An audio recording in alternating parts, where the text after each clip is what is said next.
All right, Steeler fans, it is Monday. It's the Let's Ride podcast. That means it's time for the Monday morning conversation. Today, we have one of our own on the show. We got Big G, Shawn Gurley on the show. You've heard him on the Pump the Brakes podcast, on the Homies. He's been on the Q&A. He's been everywhere. And he does college content for Fans First Sports Network, but he's on the Let's Ride podcast solo for the first time. What's up, Big G? How are you? What's happening, Jeff, man? Thanks again for the opportunity to be here, man. And, I'm looking forward to talk a little bit of Steelers today on the Let's Ride podcast.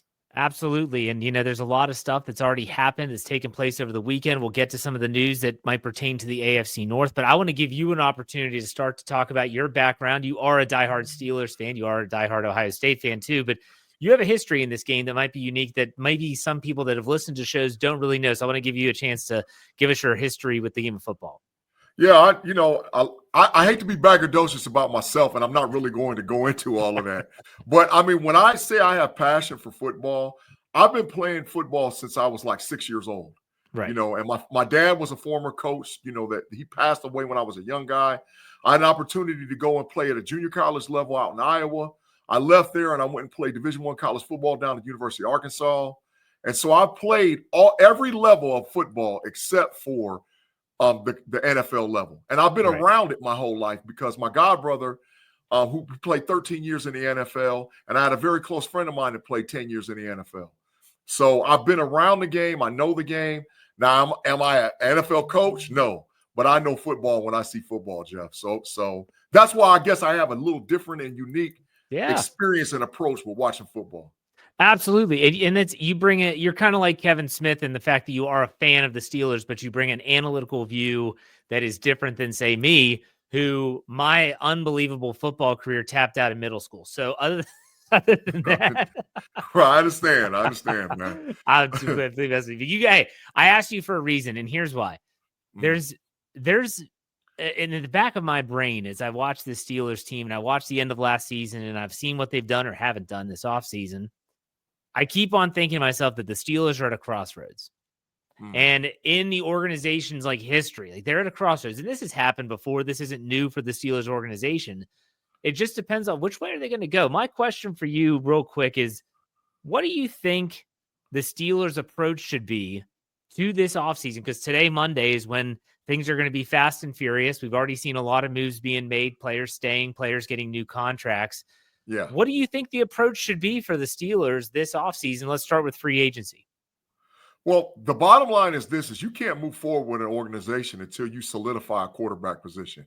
Every position on the football team is valuable. Don't get me wrong. Right. But your quarterback is your number one thing. And we're at a crossroads. Most Steeler fans are in limbo concerning that. So from a free agency standpoint, listen, we got one active quarterback on the roster. What are we going to do to get two more guys in that room? And who's it going to be?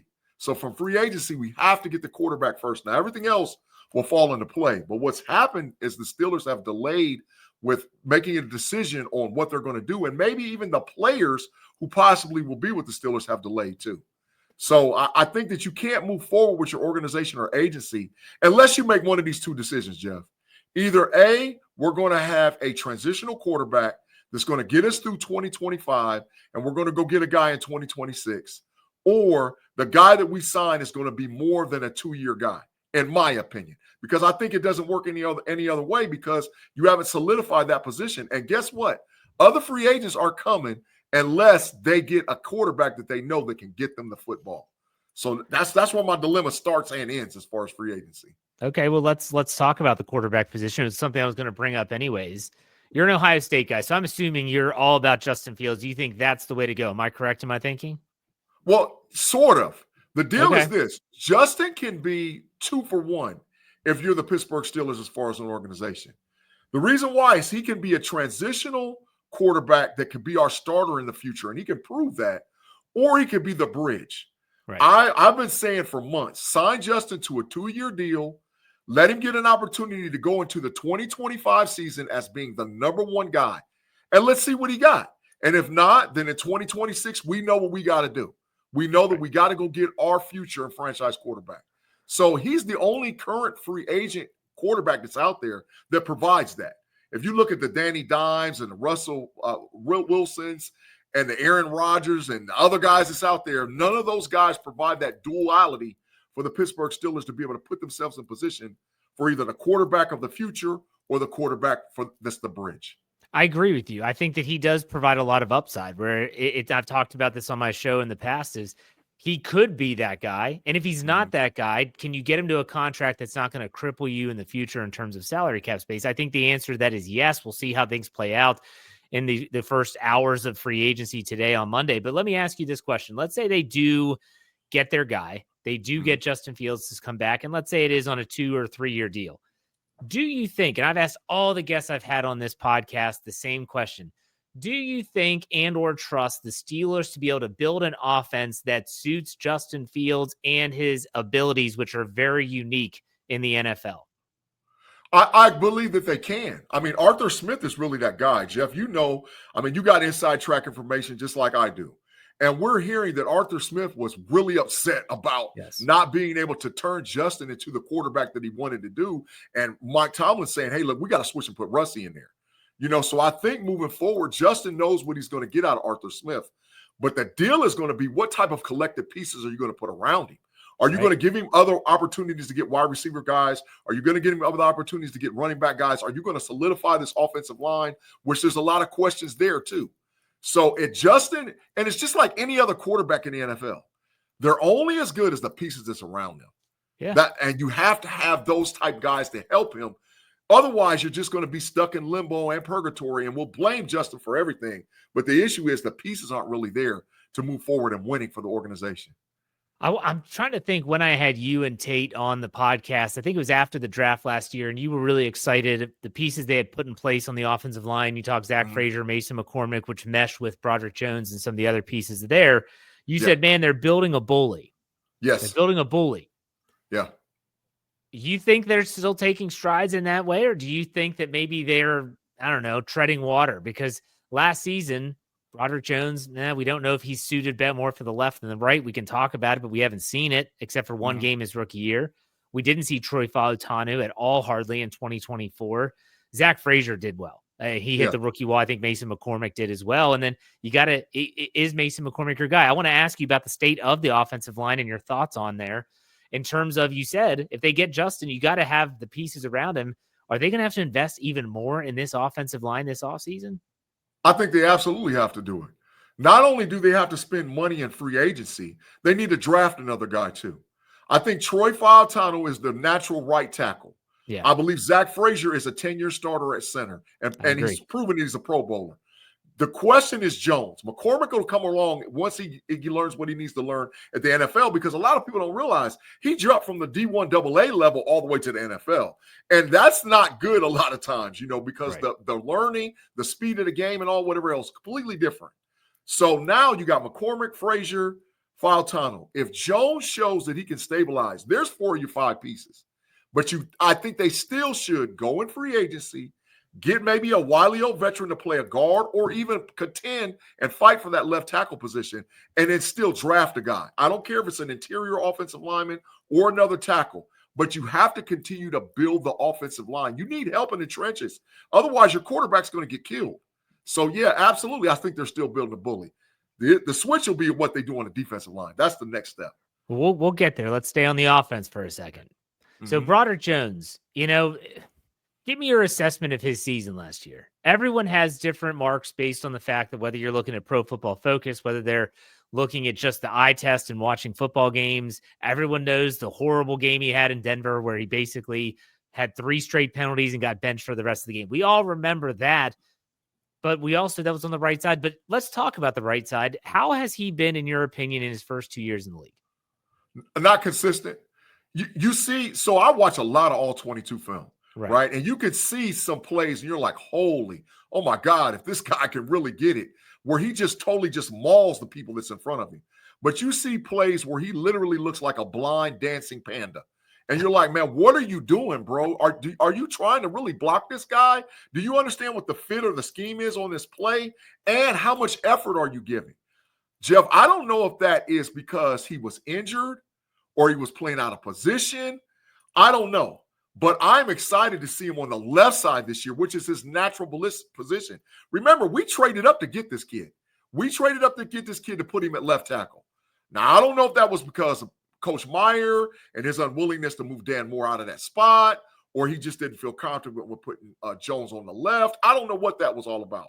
But now this season, I believe you'll see Jones at the left tackle, his natural position, and we'll know for sure. But I still am a believer that from a free agency standpoint, you need to bring in maybe competition at the left tackle to help him in order to help develop him, because you can never have too many tackles. You can never have too many tackles. So I think competition needs to come in for free agency. I agree that it's free agency, because you talk about the draft and you could potentially draft along the offensive line, but really you want a proven veteran that could step in if Broderick Jones doesn't win that competition, and you're not asking a rookie to come in and be that left tackle, and you're not going to invest that type of draft capital anyways. That would be a third straight first-round pick if you have that type of guy at tackle, and I don't think they're willing to do that. And so when you look at Darnell Washington, how does he fit into this mold? Because he had his ups and downs this season as well. Some might say he had a sophomore slump and not necessarily a sophomore jump. What do you think? Darnell Washington, Mount Washington, to me, should be one of the most pivotal parts of the Steelers offense moving forward. I mean, you just can't have that type of physical talent. And like I said, I watched all 22 film. He was our best blocking tight end, and he wasn't given the opportunities in the pass game. There's rumors out there too, man, that they wouldn't let him throw the ball across the middle and all whatever else. I don't think you can lose by throwing a freaking 6'7", 270-pound guy the ball in the middle of the field. How in the hell can you lose, bro? So throw him the ball, give him opportunities to catch the ball, and let's see what we got. So moving forward, I love Pat Freiermuth, but moving forward, Darnell Washington's role has to increase for the Pittsburgh Steelers offense to get to what we really want to see in 2025. All right, so we're going to be talking a lot on the offensive side of the ball that we're under the assumption that a Justin Fields type of quarterback is leading the way for the Steelers. So this is something that Art Rooney II said, and I think Omar Khan echoed this sentiment at the NFL Scouting Combine, and that was the receivers we get will be based on the quarterback we sign. So let's say Justin Fields is that guy. Yeah. What do they have for receivers? George Pickens is back. Roman Wilson, we're assuming in year 2, will get an opportunity to actually play. Calvin Austin III returns, and that's really it. They're going to need a receiver. But based on those comments made by the owner and the general manager, what kind of receiver should they be targeting if Justin Fields is a quarterback? If Justin is the quarterback, they need to go after Darius Slayton and go get him. Matter of fact, I'm gonna say something controversial. Okay. I think that they need to double dip in free agency and still draft a guy. So 2 free agent receivers and a draft pick? Yep. Because I'm not a firm believer in the room. I wouldn't, Jeff. I'm the guy that wouldn't be shocked if George Pickens is not a Steeler in 2025. I agree with you. Yeah, I just wouldn't be. So I think you should double dip in free agency. I don't care if that's Darius Slayton and Chris Godwin. I don't care if that's Darius Slayton and a lower guy, a lower tier wide receiver, and then you go draft a guy. Now, and I'm not necessarily saying at 21, because if there's a certain 1 or 2 guys that's not there at 21, no way. But some of the depth that you have at possibly wide receiver 2 in the 2nd or 3rd round with Higgins, the kids from Iowa State, the kid out there from Stanford, heck, you can go get a Thornton kid maybe in the 6th round. So I think that you got to draft a wide receiver and possibly double dip at wide receiver to bring in guys that can help Justin from a playmaking standpoint if he's the quarterback. So Darius Slayton was the name you brought up, the former New York Giant receiver who obviously has the size and speed that a lot of people covet at wide receiver. What is it about him, though, that made you choose him if Justin is the quarterback? What are the characteristics or the traits that you see in Slayton that you think would be really, really good for the Steelers offense if Justin Fields is a quarterback? Sure hands, blocking, runs outstanding routes, runs good comeback routes, can run a straight fly route and get wide open, and his ability to be a tough guy when we need a tough guy. Okay. I think that was the issue with the Steelers. Maybe that's where the hesitancy to throw the ball. I mean, when you go back and look at the percentages, they didn't throw the ball across the middle, right? And so it possibly is the reason is because they didn't think the dude could catch the freaking ball. So we got to get a guy who's a sure-hand guy that's not scared to go across the middle and make that catch. And that's why I like the characteristics of Darius Slayton. Would you put George Pickens as one of those dudes that is willing to go across the middle? Nope. I'm just being honest. I mean, the tape tells it. That's fine. Yeah. The tape tells it. He doesn't. Especially when the pressure was on him. How many passes did we see Pickens drop across the middle? Now, on the outside, he makes plays. I mean, hey, and Jeff, let me say this. He's a top 15 talent in the league. I can't deny that, right? But is he the guy that we need to be a sure hands receiver for the Steelers? I don't know that. And that's why I said I wouldn't be shocked if a team like Green Bay, if a team like Seattle, if they say, look, man, we want this kid and all whatever else, and he's not on the Steelers for 2025. I wouldn't be shocked at all. I've definitely talked myself into both situations where one he is traded and one he stays. I don't think, or at least I hope, they wouldn't talk about a contract after this season. Yeah. And so if he stays, I think he would just play out his rookie deal and then leave in free agency. But let's talk about running back, because that's another room that is in dire need of revamping. Let's assume Najee Harris is gone. Let's assume they also place a tender on the restricted free agent Jaylen Warren, and he is back. Okay. How would you like to see the Steelers address running back this offseason? I'm the guy that says round 1 or round 2. Round 1, really? Round 1, yeah. Okay. Listen, I've watched so much all 22 film. I've set bid boards. I've watched, and I'm looking at tape.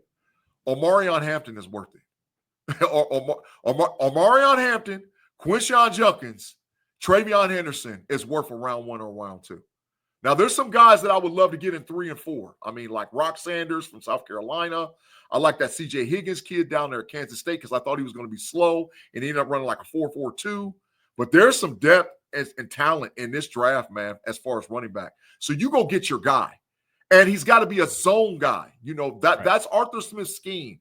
A lot of the guys that say, well, go get Caleb Johnson. Caleb Johnson does not run behind zone in Iowa. I watched him up front, personally up close. I was at the Iowa-Ohio State game 2 years ago. I saw him run. He's not a zone guy. He's a fit guy. He's actually just a little bit faster than Najee. So that's why Najee struggled, because he doesn't fit in the scheme. So you need a guy that's going to fit the scheme, that can run behind the zone, and then when it breaks open, go. You know, you need him to put his foot in the ground and go. And so whoever you draft, of course, if you tenure Jaylen Warren, he's going to be your number 1 guy, but just for a little while. The kid you draft is going to become your number 1 running back. Do the Steelers' offensive line, do they have an offensive line built for Arthur Smith's run scheme, in your opinion? Yes, because they're athletic. Okay. They're bullies. Some of those guys, listen, Zach Frazier's a bully. McCormick's a bully too, and I'm super excited to see Fautano because he's a bully too. So, but they're athletic. These guys could be basketball players, some of them. You know, it's how athletic they are. And you have to be that because you have to be able to get to the second level. If you're running stretch left or stretch right, the inside guys, the guards, and especially tackles, have to be able to get to the second level. It's double team release. And if they don't have that, then it doesn't work. But that's the deal with the running back. The running back's got to be able to see, okay, the stretch and where's the double team or the mesh point, and then you bounce it inside or outside. You just can't run to a spot. And that's what we saw struggle from the Steelers running back position this last year. They ran to a spot thinking it's going to be open. No, it doesn't work like that in stretch. So any free agent running backs that you would target, or are you just thinking draft? Absolutely not. Okay. There's nobody, and that includes Najee. Right. I mean, unless Najee comes in low, and I think he's going to want money, especially what you see with Saquon Barkley. No. Yeah. This is all young guys. All young guys. Hey, offense is trending young anyways. Might as well keep it going. Let's go to the defensive side of the ball now. We've talked about the offense. Let's move to the defense. You already mentioned the defensive line, but I want to talk to you first about TJ Watt. And we all saw Sunday Myles Garrett got a huge bag, and that's after Max Crosby got a huge bag earlier at the end of last week. Man, what are the Steelers doing with TJ Watt? They've been really patient, I think almost to a fault in some instances. This would be one of them where they could have gotten out in front of it. They could have set the market instead of reacting to it. Yeah. What do they do with TJ? I think this is the most interesting thing that's going to happen in the offseason between now and draft day and going all the way to when the calendar year for the football season actually kicks over again. Right. Because you're in a situation where if you extend him and you break the bank and he becomes the number 1 non-quarterback paid in the NFL, you're killing your team moving forward, even with the way they maneuver the salary cap. So, or as a Steelers organization, and, you know, they're talking legacy with TJ, but do you really look at it in trading? I mean, there's a lot of questions out there concerning this. I think knowing the Steelers and knowing how they look and operate, there's no way Watt's not going to get a contract. But, man, that's a lot of money, man. And if you're going to put him over the top of Myles Garrett, I think Myles Garrett came in at like almost $130 million. Bro, that's a lot of money for one guy. And whose productivity, Jeff, has fallen off as we get closer to the playoffs the last couple of years. His productivity falls way off. So he's on the wrong side of 30. He turned 30 last season, so he's going to be 31. Yeah. And so you have to ask yourself, if we're going to give him an extension, how many years are we talking? You would think a 3-year extension, which would be until he's 34 years old. You just don't see a lot of really productive 34-year-old pass rushers out in the NFL anymore. It's just the fact, and it's the nature of the beast. Yeah. And you have to say, okay, well, then are we going to build a contract that we can get out from underneath this after so many years? And I got to be honest, I'm not against if there was a team out there willing to give a king's ransom for TJ Watt, I would entertain it. I would entertain it because I think you have to. So let's talk about that front, that defensive front. Yeah. They had their issues in 2024. There were games where they got absolutely gashed on the run. And I think back to like the second and third Baltimore Ravens games. They just really had poor run fits. And let's start with the defensive line, though. Cam Hayward having an all-pro season. You cannot expect him at that age to continue to always have that type of productivity. Man, Larry Ogunjobi was a disappointment. I want to ask you first and foremost what your thoughts were about Keanu Benton in year 2. Wrong position. We have to move him to his natural position. He doesn't play the front side tight end defensive end well. Defensive end spot where he's getting double teamed constantly. We have to move him to the opposite side of the ball. And so getting Keanu Benton is critical in this season. And I think he's going to step forward because he's shown it 2 years in a row, Jeff. He's shown improvement from rookie year to next year. He's not digressed. So I just think he's just playing out of position. Okay, that's fair. And what about that's a cupboard that's pretty bare. Like a lot of people aren't really talking about the defensive line, and they cut ties with Preston Smith for cap reasons. We know that. They hit Isaiah Loudermilk's a free agent. Dean Lowry. Like these are not answers to the question. How do you approach that position in the offseason? One free agent defensive end, double dip in the NFL draft. And I believe wholeheartedly now, when you start talking about 21, that's a guy you go get. You go get, if there's a Harmon like from Oregon laying around there or Walter Nolan laying around there, if these guys now, or Kevin Grant from Michigan, Kenneth Grant, there's no question, run the card to the podium at 21. Right. You have to do that. But then there's later round guys like in the third and the fourth, Farmer, Robertson, Alexander out of Toledo. There's this defensive tackle spot is depth in this year's NFL draft. So you got to get 2. You have to draft 2 guys. Similar to the running backs and the offensive line that we talked about with the offensive side of the ball, in the defensive front, how much is scheme fit and them fitting that skill set important? The Steelers don't do the traditional 4-3. They're a 3-4. Not a lot of colleges do that. What's your take on making sure that the defensive linemen, it fits? Because I think that's something that the Steelers have missed on in past drafts, especially at the end of Kevin Colbert's tenure. Facts. And what you have to do from a schematic standpoint to see if a team from the collegiate level changed off from a 3-4, 4-3 defense. And if they did, and then what did they do with the big defensive tackles? Did they spread them out on the outside, or did they just leave them or just take them completely off the field as far as flipping the personnel? So I think scheme matters. But also, I think it's going to help with TJ if we extend him. I think you're going to see him used more exotically this year. So with TJ moving around a position, now maybe one of those big DTs that's got mobility attached to him, you can leave him out there and let him play the defensive end to keep bodies up of a Watt to give him the ability to get to the quarterback. All right, I want to ask your assessment of the inside linebacker room, which essentially is probably going to be about the same. Added Cole Holcomb after he redoes his contract to save the Steelers some money. I would hope that they would entertain bringing back a Landon Roberts. He's I like his play style in comparison of a Patrick Queen and a Peyton Wilson. What was your takeaway from Patrick Queen's first year with the Steelers and also Peyton Wilson as a rookie? A lot of frustration with Patrick Queen, Jeff. I don't know if he's a green dot linebacker. I just don't know. I saw where he wasn't in the right position. I saw where he took bad angles. I saw where he missed tackles. And in our scheme, if you're in the middle of the field, you have to be able to put the guy on the ground. That's why we've always had like the Ryan Shazier and the James Ferrier. We have to have an inside guy that can put a guy on the ground. So I don't know if he's that guy. Now, can Peyton Wilson step up to become that guy? I don't know. I don't know that either. I think he has the athletic ability, and I think he has the know-how. But I don't know if his body will hold up. Because we saw him hit a wall. We saw him hit the rookie wall where he was like, he looked gashed. So, but I think the Steelers might either go free agency or get a guy in the draft too. Really? Depth is depth. Oh, yeah, depth is depth. You third or fourth round, I would love that kid Knight out of South Carolina. He's a beast. And he looks like a traditional inside 3-4 linebacker for the Pittsburgh Steelers. We got to have those guys, even though we're in dime 58% of the time and all whatever else, and I know that. But you still need the guy who can shut the run down in the middle of the field. So I look for maybe even free agency or in the draft to get a guy. Well, yeah, I mean, we're running out of draft picks at this point, so maybe it is a free agent. Yeah. But okay, let's go to the secondary. And there's a lot of questions here in the secondary. And I think the safety room, you have Deshaun Elliott, who I think you'll agree had a phenomenal first year with the Steelers. He's everything that they asked and then some. And then you have Minkah Fitzpatrick. And everyone has a different opinion of Minkah Fitzpatrick. Some people say, he's having to cover for so many other issues in the secondary. Fair. Mm-hmm. Other people say, I don't care. You're paying this guy a lot of money to make plays, and he's not. Where do you stand on Minkah?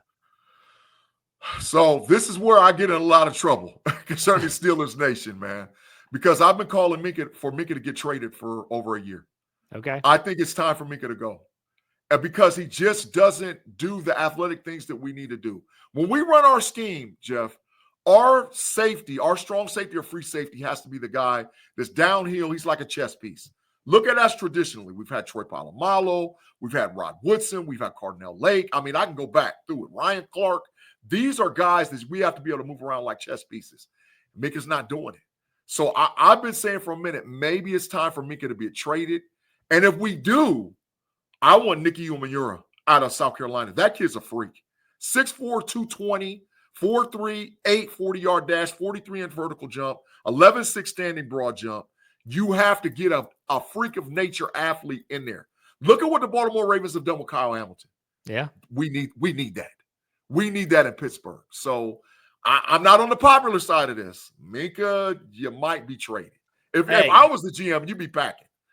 You've been saying it for over a year. I think there's a lot of fans after last season that said, okay, if they make a move, they make a move. It's going to save us money on the salary cap. We'll find another safety, which, let's be honest, safety's not the position it once was. When you talk about Troy Polamalu, Ed Reed, and going all the way back to like your Ronnie Lotz and your Brian Dawkins, like it used to have the safety position used to be elevated. It's not so much anymore. Doesn't mean it's not important, but it's not as elevated as it once was. Now, cornerback, though, I think this is a position that the Steelers need some serious help with. Joey Porter Jr., he's got his issues. I'm sure he's going to work on it, but I like his game. Opposite him, I wasn't crazy about Dante Jackson. They desperately need help in the slot. In terms of double dipping, as you mentioned, what in the heck do you think they're going to do? Man, Jeff, the cornerback position for the Pittsburgh Steelers, man, is intriguing. Now, I got big G burners and big takes and all whatever else.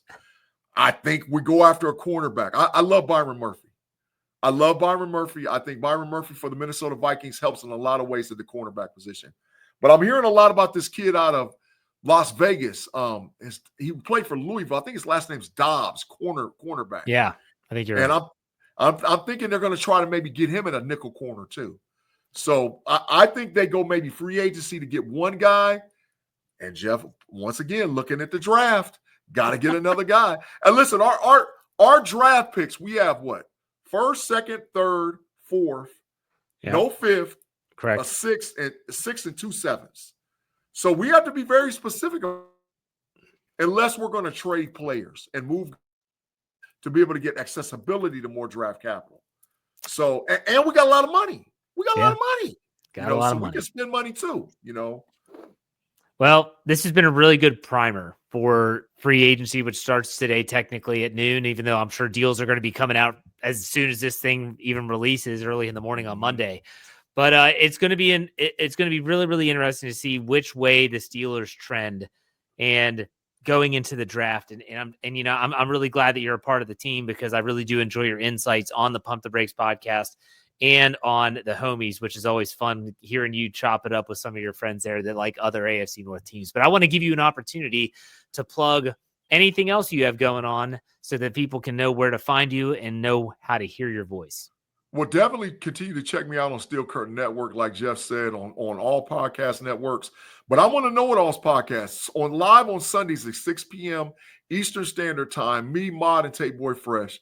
This Sunday coming up, we're going to have our official mock draft 1.0. So a lot of people are going to want to see it. We're bringing in other podcast guys from other networks.